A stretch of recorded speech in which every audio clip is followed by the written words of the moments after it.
Da dun, da dun, da dun, da dun, da dun. Good morning. All right. Hopefully this will focus, and then we can get started.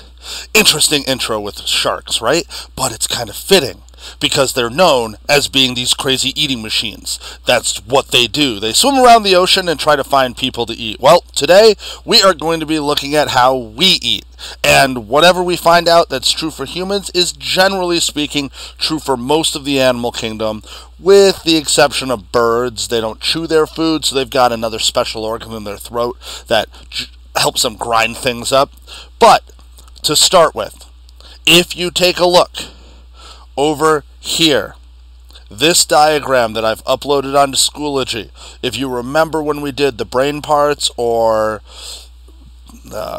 reproductive organs or endocrine, so I gave you guys a diagram that you could then use to write down all of the information about the different parts and what they do. Well, that's this one.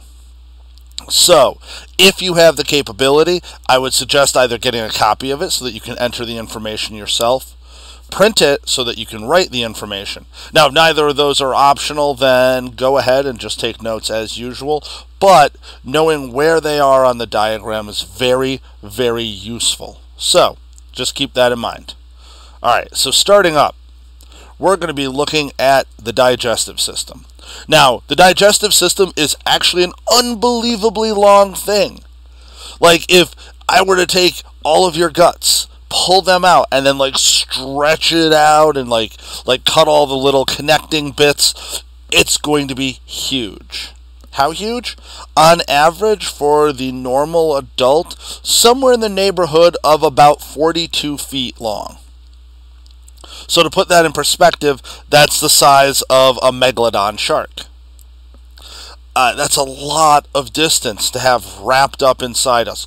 Although by now, after the circulatory system yesterday, this really shouldn't be too much of a surprise to you at this point. We have a ton of stuff inside our body that helps to make sure that we get the maximum surface area, the maximum capability that this size frame can give us.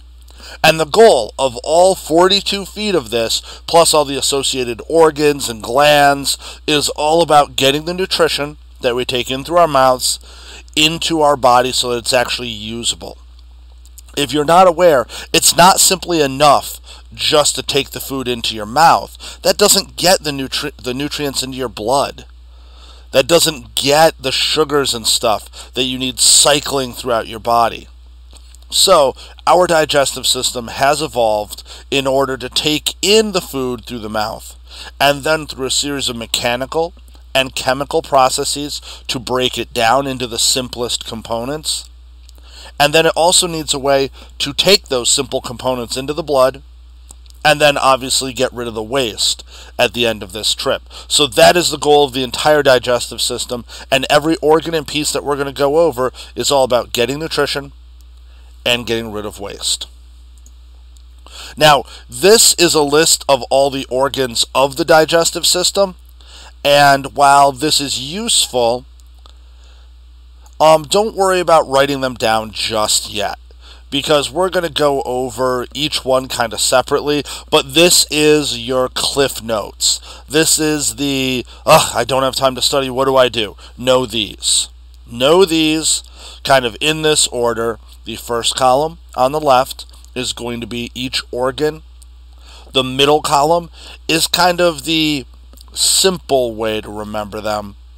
And then the far right is going to be the most important aspects to understand. So ultimately, you should know that the mouth is responsible for mechanical digestion. You should know that the pancreas is responsible for insulin. So use that middle column of the common general terms that we have as our shortcut in order to memorize and trigger the absorbing nutrients for the small intestine and the things like that.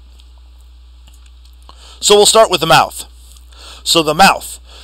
Mostly mechanical digestion. We do get a little bit of chemical digestion, but really the mouth is all about mechanical. And that's why we've got these great big enamel-plated teeth that we have, because we need to physically break the food apart. A cheeseburger is no good to you or your body as a cheeseburger. We want the smallest components that make it up. We want to take that big chain, those big polymers of starch in the bun, the big proteins in the meat, the fats, the lipids in the cheese. We want to break them up. We want to get the pieces. And this is where we start. Mastication is the scientific term for chewing your food. Be careful if you choose to run this joke at the dinner table. Make sure you're pronouncing it correctly. So, mastication will break up the food, it'll chop it, it'll grind it, it'll crush it. Then, the food is going to move on to the esophagus. Now, remember, when we did the respiratory system, we were taking a look at two different tubes, or rather we mentioned two different tubes in the throat. The trachea is for your air, and it has those cartilage rings around it. Your esophagus, the food tube, doesn't have any sort of reinforcements, and there are two reasons for that. Number one, if your esophagus gets squeezed shut, you have days, weeks, months that you can live to find a solution. So it's not nearly as immediately important. But the other thing is, the esophagus is actually responsible for taking your food and shoving it down through into the stomach. Now, this is called peristalsis. It's a long name for a fairly simple idea, but basically, if you look at the picture that I inset here, you're going to see this area of contraction above the food. That area of contraction is going to move down the length of the tube, kind of like trying to squeeze toothpaste out of a toothpaste tube. You know, you can squeeze it from the back, and then if you just run your hands forward, it's just going to push all of that toothpaste out the other end. Or like if you've ever had an ice pop, this is how you move an ice pop up in that plastic wrap so that you can eat more of it. Exact same idea, but this is a very powerful movement, believe it or not. You can drink water while standing on your head. It is not necessarily easy to do, and I'm not going to tell you that it doesn't happen without some coughing or hacking, because a little bit of it flows past and then up into the nose, but it can be done. As a matter of fact, for a lot of astronauts, they really rely on this, because when there's no gravity to help pull it down towards your stomach, otherwise food would just sort of sit there in your throat. But this movement of muscles, this contraction, pushes everything down. This is also what's happened if you've ever eaten something and maybe you haven't masticated it enough. You swallow and you feel it kind of get stuck. If you've had Doritos, you know exactly what this is. You chop them up, you chew them a little bit, you swallow, and you can feel the jagged edges of that chip just kind of scratch its way all the way down your throat. Well, that's because peristalsis kept moving it down towards the stomach. Now, once it's in the stomach, now we're going to see chemical digestion take place. The mouth was mechanical to tear it apart. The stomach is chemical in order to now break down those polymers. And of course, the image you are seeing now are the glorious enzymes, the protein powerhouses that allow our life to exist. Yes, and all of you should be aware of what the active site is, of what the substrate is, and the products, because this is what is happening throughout your stomach every single time that you eat food. People think stomach acid does the job. No, stomach acid does some of it. Stomach acid takes the really big pieces and reduces it down to the single polymers, but in order to break down these single polymers, we need to have the right enzymes. And so our digestion is entirely based on these. Lactose intolerant people often need to take a medication. That medication provides artificial enzymes to their digestive system, and those artificial enzymes then allow them to break down the lactose sugar that otherwise they would be unable to break down. So the stomach is all about chemical digestion, and it's really weird to think about. But your stomach is like this pouch in your gut, and it's covered in muscle. It's smooth muscle. If you remember our muscular system, most people use that as the example of smooth muscle. And after you eat, once the food gets there, your stomach is actually twisting and bending and flexing and mixing this whole time. You generally don't feel it because it doesn't have the nerve endings for touch or pressure that things like your skin do. And so it's working. It is doing its thing whether you feel it happening or not. Food will generally stay in the stomach for a number of hours before it moves on. Now, for some people, the entire act of digestion may be very quick. It may only take you, if you are a very fast digester, about 20 hours for food to make its way through. On the longer end, we have people who sometimes can have up to a 48-hour pathway for their food through the digestive system. Those are the severely low end and the severely high end. Most people fall somewhere between 30 to 40 hours. Now, once the stomach has broken it down chemically, then we move on to this interesting little bit, because just as the stomach starts to empty, we're going to have a whole bunch of other organs and stuff get involved. And the first of them is the liver and the gallbladder. Now, the only reason I'm including the liver here really is because that's where the gallbladder is. It's a specialized portion of the liver up on the underside. When we dissect the fetal pigs in a couple weeks, once we're back at school, you'll actually see the gallbladder. You'll be able to poke at it. And what the gallbladder does is it moves the bile into the small intestines, just at the top of the small intestines, the bottom of the stomach, and that helps to break down fat. If you take a look in the picture there, we've got our fat molecules that look kind of like a letter E. Hopefully you remember this back from our organic molecules unit. And then we have the lipase enzyme. That lipase enzyme is from the gallbladder, and that's what's going to break those bonds so the fatty acid molecules that are red and the glycerol molecules that are green can be separated out so that the body can make use of them. But then we also need to see the pancreas again. Now, I've included a great big arrow just in case you're looking at all these organs and you're like, oh, I have no idea what I'm looking at. There it is. Pretty hard to miss, sitting just under the stomach, connected to the top of the small intestines, and we've already gone over this now, I think 4 times this year, so I'm not going to go over what the pancreas does again. If you need it, check your notes from the endocrine system. Then we have the small intestines.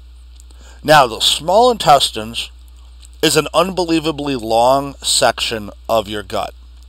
It is about 26 to 32 feet of it, depending on the individual. And it's all packed up in your belly. Everything up until now has been all about digestion. You can see that I included that on the diagram. I put in a couple of boxes, added some words to them to kind of clarify. So digestion in the stomach will take something like that big starch molecule. The enzymes will break those bonds, reducing it down to the monomer of glucose. Now we need to get that glucose into the body, because so far it's still in the food tube pathway. And if it's left here, it's going to be excreted the next time that you use the bathroom. So now we need to absorb it. And if you take a look, those glucose molecules are being absorbed into the cells that line the small intestine, that have all these little tentacly little bits sticking off of those. Those are called villi. And from there, the glucose will then diffuse down into the blood vessel, supplying your body with sugar. This is where all the nutrients from all of your food gets absorbed, is in the small intestines. Arguably, in a lot of cases, that means that your small intestines are the most important organ. And if we look at them, we can see evidence of that. Once again, look at their size. Why bother to have an organ that big, taking up that much space, unless it is that important? Now, after the small intestines, we're going to move into the large intestines. Now, in the large intestines, you have to understand all sorts of water was involved. The diagram that I included here actually has everything involved, simplified, but it's all present. And we're looking really at the bright red box that I put on there. They show you where we're seeing chemical digestion by the little green drops, where we're seeing some mechanical digestion. We use it mostly from the mouth, though. But there, in that red box, we have absorption. Absorption of the nutrients in the water, in the small intestine, and absorption specifically of water in the large intestine. You see, we've added a lot of stuff to it by now. We've mashed it, we've mixed it, we've broken it down, we've added a stew of enzyme juices and stomach acids and things like that. We need that water back. If we can't get it back, we have a very real problem. And everybody alive has probably experienced it at some point. It's diarrhea.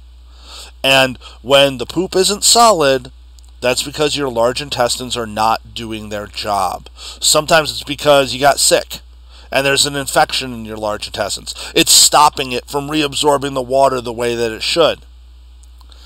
But ultimately, this whole thing, the large intestines has got to take that water back. Because if you don't get that water back, then you lose it.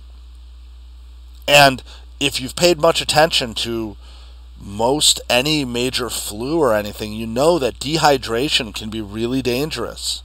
For small children, like kids under the age of 5, diarrhea is a major concern because little kids aren't as good at recognizing when they're thirsty, when they need liquid. And so they can get dangerously dehydrated very quickly if this isn't watched and accounted for. So the small intestines will absorb your nutrients, the large intestines will absorb the water. Those are our keys. Now, of course, that means that then it goes to the end of the large intestine, and that is the rectum, and that's where our poop is stored until, well, we get rid of it. Now, as an interesting side note, I want to argue, create the posit, that the rectum might be the most important organ for us being capable of living in a society. Can you imagine what it would be like trying to live in a town or a city or go to a school or even a business if we were not capable of controlling when we use the bathroom? Very bad things would happen very, very quickly. A lot of bacteria in your poop, E. coli, which is fine when it's in your intestines, but if it gets somewhere else, we have some very real problems. So I argue the rectum is incredibly important towards us being able to live with other people, because otherwise it would just be gross.